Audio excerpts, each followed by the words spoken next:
বাংলাদেশের পররাষ্ট্রনীতি ক্রমাগতভাবে দমকে দমকে ধমকে ধমকে একেবারে উল্টে পাল্টে যাচ্ছে। মানে যখন যেখান থেকে চাপ আসছে তখন সেদিকে হেলে পড়ছে বাংলাদেশ। এমন একটা পরিস্থিতি খুব সাদামাটা চোখে একেবারে স্পষ্টভাবে ধরা দিল সার্জিও গোরের ঢাকা সফরের প্রথম দিন শেষ হওয়ার পরেই। প্রথম দিন সার্জিও গোর ঢাকা নামবার পর পররাষ্ট্রমন্ত্রী খলিলুর রহমানের সঙ্গে সাক্ষাৎ করেছেন, বৈঠক করেছেন। তার সঙ্গে ব্রেন ক্রিস্টেনসেন ছিলেন এবং পররাষ্ট্রমন্ত্রী খলিলুর রহমানের সঙ্গে ছিলেন প্রধানমন্ত্রীর পররাষ্ট্র বিষয়ক উপদেষ্টা হুমায়ুন কবির। তবে খলিলুর রহমান এবং সার্জিও গোরের মধ্যে যে কি নিয়ে কথা হয়েছে, পরে খলিলুর রহমান শুকনো মুখে ভীষণ বিপর্যস্ত চেহারায় একটা প্রেস ব্রিফিং করেছেন বটে, কিন্তু কিছুই খোলাসা করে বলেন নাই। কারণ ধারণা করা যায় বৈঠকে যা আলাপ হয়েছে তার চেয়েও হয়তো বেশি কোনো আলাপ হয়েছে বা বেশি কোনো চাপ প্রয়োগ করা হয়েছে খলিলুর রহমানের ওপর, যখন খলিলুর রহমানকে এমনকি পররাষ্ট্র উপদেষ্টা হুমায়ুন কবিরকেও বের করে দিয়ে একান্তে ২০ মিনিট সবক দিয়েছেন বা ২০ মিনিট একান্তে বৈঠক করেছেন সার্জিও গোর। সার্জিও গোর ট্রাম্পের বিশেষ দূত, প্রেসিডেন্ট ট্রাম্পের দক্ষিণ ও মধ্য এশিয়া বিষয়ক বিশেষ দূত সার্জিও গোর ঢাকা এসেছেন কেন, সে বিষয়ে কিন্তু গতকালকেও তিনি ঢাকা নামার পরপরই বাংলাদেশে নিযুক্ত মার্কিন রাষ্ট্রদূত স্পষ্ট করে বলেছিলেন। তিনি বলেছেন যে দক্ষিণ ও মধ্য এশিয়া বিষয়ক যুক্তরাষ্ট্রের বিশেষ দূত সার্জিও গোর বাংলাদেশে এসেছেন বাংলাদেশ এবং যুক্তরাষ্ট্রের মধ্যকার কৌশলগত অংশীদারিত্ব, আঞ্চলিক নিরাপত্তা ও অর্থনৈতিক সহযোগিতাকে আরও শক্তিশালী করতে। কাজেই ব্রেন ক্রিস্টেনসেন যে বললেন কৌশলগত অংশীদারিত্ব, আঞ্চলিক নিরাপত্তা, অর্থনৈতিক সহযোগিতাকে শক্তিশালী করতে এসেছেন সার্জিও গোর, সেটা যে চীন না আমেরিকা, কোন দিকে ঝুঁকবে বাংলাদেশ এটা জানতে সেটা সকলের কাছেই স্পষ্ট ছিল। অথচ খলিলুর রহমান যখন শুকনো মুখে বিপর্যস্ত চেহারায় ওই সার্জিও গোরের সঙ্গে প্রকাশ্য বৈঠক, মানে হুমায়ুন কবিরকে নিয়ে বৈঠক, এবং তারপর ২০ মিনিটের একান্ত বৈঠকের পরে সাংবাদিকদের সামনে বেরিয়ে এলেন এবং প্রেস ব্রিফিং করলেন, তখন যে প্রসঙ্গেই তাকে জিজ্ঞেস করা হয়েছে তিনি সে প্রসঙ্গেই বলেছেন এ বিষয়ে কোনো আলাপ হয়নি। চীন বাংলাদেশ মিয়ানমার করিডোর নিয়ে কোনো আলাপ হয়েছে, তিনি বলেছেন না, এ বিষয়ে কোনো আলাপ হয়নি। তাকে জিজ্ঞেস করা হলো যে এ বিষয়ে কোনো আলাপ হয়েছে যে রাখাইন করিডোর যে একটা দীর্ঘ সময় ধরে মার্কিন যুক্তরাষ্ট্রের দাবি, সে বিষয়ে কোনো আলাপ হয়েছে। খলিলুর রহমান বলে বসলেন এগুলো অপপ্রচার, আপনারা এসব অপপ্রচার মিথ্যা ছড়িয়েছেন। অথচ এই খলিলুর রহমান যখন ইউনুসের জাতীয় নিরাপত্তা উপদেষ্টা হলেন তখন জানা গেল যে জাতীয় নিরাপত্তা উপদেষ্টা হিসেবে তার প্রধান অ্যাসাইনমেন্ট শুধুমাত্র জাতিসংঘের দাবি, মানে মার্কিন যুক্তরাষ্ট্রের দাবি অনুযায়ী একটা রাখাইন করিডোর করে দেওয়া, তাই নয়, তিনি সংবাদ মাধ্যমের সামনে এসে রীতিমতো বললেন একে রাখাইন করিডোর বলা ঠিক হচ্ছে না, এটি একটি মানবিক করিডোর মাত্র। তখন পররাষ্ট্র উপদেষ্টা তৌহিদ হোসেন সংবাদ মাধ্যমের সামনে ফাঁস করে দিলেন যে সরকার এমন একটা করিডোর স্থাপনের কাজ এগিয়ে নিচ্ছে। ওয়াকারুজ্জামান সেনাপ্রধান বলে বসলেন নো ব্লাডি করিডোর, এসবের মুখে তখন এই খলিলুর রহমান আর ওই ডক্টর ইউনুস করিডোর দিতে পারলেন না। আর এখন যখন সাংবাদিকেরা জিজ্ঞেস করলেন করিডোর বিষয়ে আলাপ হয়েছে কিনা, তিনি বলে বসলেন না, এ বিষয়েও কোনো আলাপ হয়নি।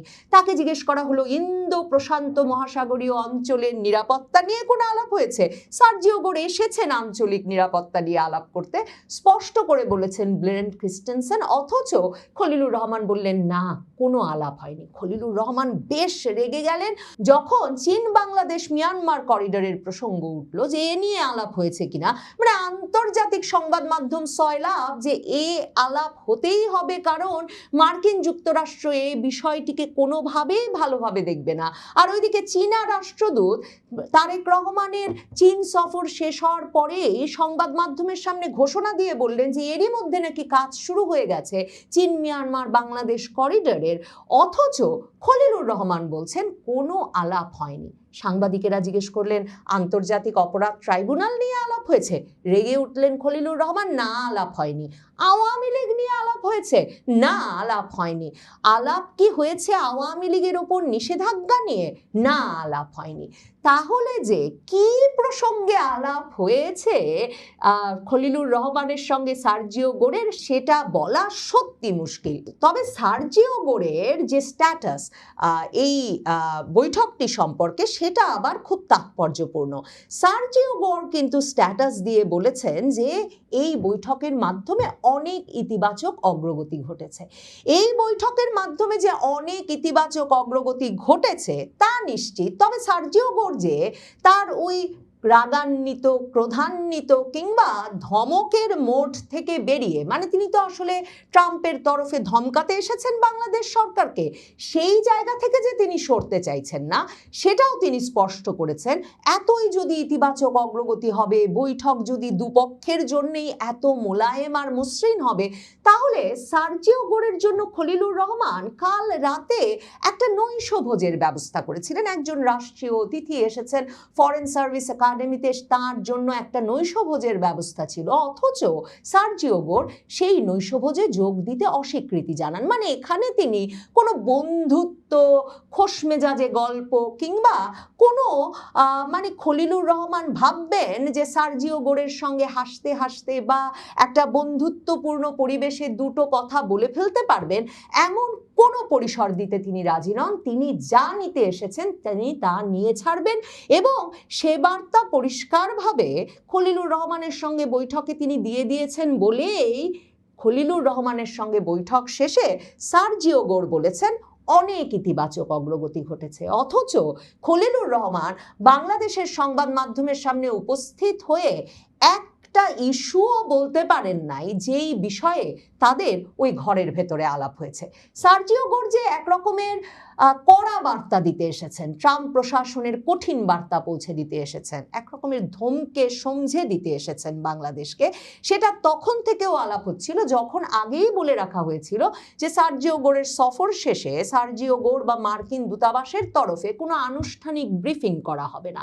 তার মানে তাদের ব্রিফিংটা এত সুনির্দিষ্ট, তাদের চাওয়াটা এত সুনির্দিষ্ট, চীন বাংলাদেশ মিয়ানমার করিডর বাতিল করতে হবে, তিস্তা প্রকল্পে চীনের ইনভলভমেন্ট, চীনের সম্পৃক্ততা চলবে না, চীনের সঙ্গে মাখামাখি চলবে না, চীন থেকে এত বেশি সামরিক এবং প্রযুক্তিক উপকরণ কেনা চলবে না, কিনতে হবে মার্কিন যুক্তরাষ্ট্র থেকে, না হলে মার্কিন যুক্তরাষ্ট্রের বলে দেওয়া জায়গা থেকে।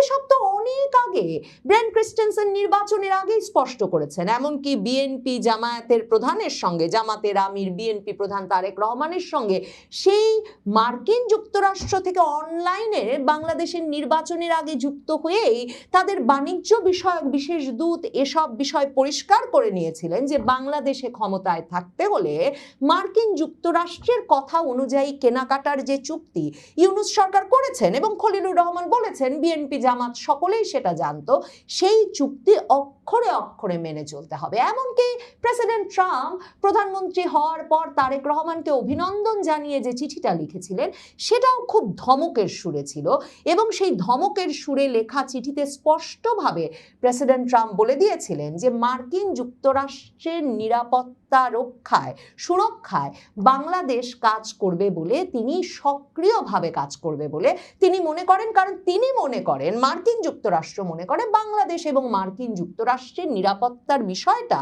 একেবারেই পারস্পরিক স্বার্থ সংশ্লিষ্ট। কাজেই সার্জিও গোর এসে যে ভারতের সঙ্গে সম্পর্ক ছিন্ন করে চীনের সঙ্গে মাখামাখির বিষয়টা তারা পছন্দ করছেন না সেটা বলবেন, সেটা নিশ্চিত। এবং সে সুরে সুর মিলাতেই যে খলিলুর রহমান আগের দিনে দীনেশ ত্রিবেদী বাংলাদেশে নিযুক্ত ভারতের রাষ্ট্রদূতের সঙ্গে হাত মিলিয়েছেন, তারেক রহমান ভারত সফরে যাবেন সে বিষয়টা বিবেচনা করছেন, এসব আলাপ শুরু করেছেন, সেটা তো আগেই বলেছি। কিন্তু ওই যে বললাম, দমকে দমকে ধমকে ধমকে একেবারে উল্টে পাল্টে যাচ্ছে পররাষ্ট্রনীতি। তার প্রমাণ হচ্ছে সার্জিও গোর ঢাকা আসার পরদিন বাংলাদেশ সৌদি আরবের সঙ্গে লোহিত সাগরে জাহাজের সুরক্ষায় একটা সামুদ্রিক প্রতিরক্ষা জোটে যোগ দিল। এই জোটে যোগ দেওয়ার মাধ্যমে বাংলাদেশ সরাসরি ইরান বিরোধী জোটে এবং মার্কিন যুক্তরাষ্ট্রের পক্ষের একটা প্রতিরক্ষা জোটে অবস্থান নিল। মানে এমনভাবে বিভক্ত হয়ে পড়া একটা বিশ্বে এই যে বাংলাদেশ গিয়ে সৌদি আরবের সঙ্গে ইয়েমেনের বাব আল মানদেব প্রণালী, লোহিত সাগর এবং এডেন উপসাগরে বাণিজ্যিক জাহাজ চলাচল নিরাপদ রাখতে একটা প্রতিরক্ষা জোটে যোগ দিল, তা একটা মাত্র বার্তা দেয়, সেটা হচ্ছে বাংলাদেশ মার্কিন যুক্তরাষ্ট্রের পক্ষে আছে, ইরানের পক্ষে নাই। এই ইরানের পক্ষে যাওয়া ঠিক হবে কিনা সেই নিয়ে দ্বিধায় ফেব্রুয়ারিতে এমনকি ইরানের শীর্ষ নেতা খামেনিকে মার্কিন যুক্তরাষ্ট্র হত্যা করার পরেও বাংলাদেশ নিন্দা জানায় নাই। তখন হরমুজ প্রণালী দিয়ে বাংলাদেশ, ভারত, চীন, রাশিয়া সহ 6টি দেশের জাহাজ ছেড়ে দেবে এ ঘোষণা ইরানের পররাষ্ট্রমন্ত্রী দিয়েছিলেন। কিন্তু খামেনির বিষয়ে শোক না জানানোর পর বাংলাদেশে নিযুক্ত ইরানের রাষ্ট্রদূত বলেছিলেন যে তারা সারা জীবন মনে রাখবেন যে কোন কোন দেশ তাদের সংকটকালে তাদের পাশে দাঁড়ায় নাই, এবং এরপর বাংলাদেশের জাহাজ বাংলার জয়যাত্রা ফেব্রুয়ারিতে আটকা পড়েছিল আর ছাড়া পায় এই মাত্র সেদিন জুলাই মাসে। এই পরিস্থিতিতে বাংলাদেশ এরপর চেষ্টা করেছে, খামেনির বিষয়ে শোক জানিয়েছে। খামেনির শেষকৃত্য অনুষ্ঠানে বাংলাদেশ থেকে স্পিকার ঘুরে এসেছেন, কিন্তু এই সময়ে এসে মার্কিন যুক্তরাষ্ট্র যে তা নিয়েও তাদেরকে ধমকে গেছে, সমঝে গেছে, এবং সে কারণেই হাত তুলে বাংলাদেশকে ইরান বিরোধী সৌদি জোটে গিয়ে যোগ দিতে হয়েছে, সেটা এখন একেবারে পরিষ্কার। মানে মার্কিন যুক্তরাষ্ট্রের সার্জিও গোর এসে পরিষ্কার করে বলেছেন একটুও এদিক ওদিক হেলবার কোনো সুযোগ নাই, চীনের দিকেও হেলবার সুযোগ নাই, ইরানের দিকেও হেলবার সুযোগ নাই, একেবারে সরাসরি মার্কিন যুক্তরাষ্ট্রমুখী হয়েই শুধুমাত্র বাংলাদেশকে থাকতে হবে।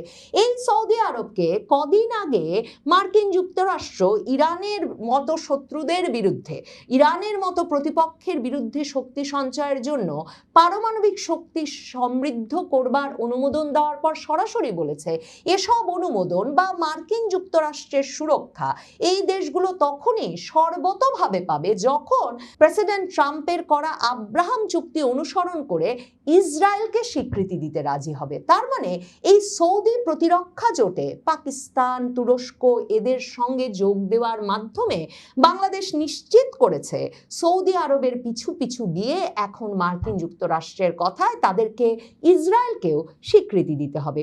আবার এই সময়ে চীনা রাষ্ট্রদূত ইয়া ওয়েন গিয়ে দেখা করে এসেছেন পররাষ্ট্রমন্ত্রী খলিলুর রহমানের সঙ্গে, এবং তিনিও বলেছেন তারা উদ্বিগ্ন নন মার্কিন যুক্তরাষ্ট্রের বিশেষ দূত এসেছে দেখে, কিন্তু বাংলাদেশের সঙ্গে তাদের কৌশলগত অংশীদারিত্ব যাতে ঠিক থাকে সে বিষয়টা নিয়ে আলাপ করতে তিনি এসেছিলেন খলিলুর রহমানের সঙ্গে। দুদিকের চাপে, নানামুখী চাপে একেবারে জেরবার বাংলাদেশের পররাষ্ট্রমন্ত্রী খলিলুর রহমানের মুখটা যে শুকিয়ে গিয়েছিল প্রেস ব্রিফিং এর সময়, এবং কোনো বিষয়ে আলাপের বিষয়ে যে তিনি পরিষ্কার করে সাংবাদিকদের সামনে বলতে পারেননি আর কথায় কথায় রেগে যাচ্ছিলেন, তাতে স্পষ্ট যে ঘরের ভেতরে তাকে যে রাগ, ক্ষোভ এবং চাপ সইতে হচ্ছে সেটা তিনি বাইরে আর লুকিয়ে রাখতে পারছেন না। সৌজন্যমূলক নৈশভোজটাতেও যোগ না দেওয়ার সিদ্ধান্ত নিয়ে সার্জিও গোর সম্ভবত প্রধানমন্ত্রী তারেক রহমানের সঙ্গে শনিবারের বৈঠকের আগে এ বার্তা পরিষ্কারভাবে দিয়ে দিতে চাইলেন যে তিনি যা বলবেন, প্রেসিডেন্ট ট্রাম্প তাকে যা যা বলে পাঠিয়েছেন প্রধানমন্ত্রী তারেক রহমান, পররাষ্ট্রমন্ত্রী খলিলুর রহমানের, সেগুলো অক্ষরে অক্ষরে পালন করা ছাড়া সামনে আর কোনো গতি নাই। সেটা সৌদি জোটে যোগ দেওয়াই হোক কিংবা চীনের সঙ্গে সকল চুক্তি বাতিল করাই হোক।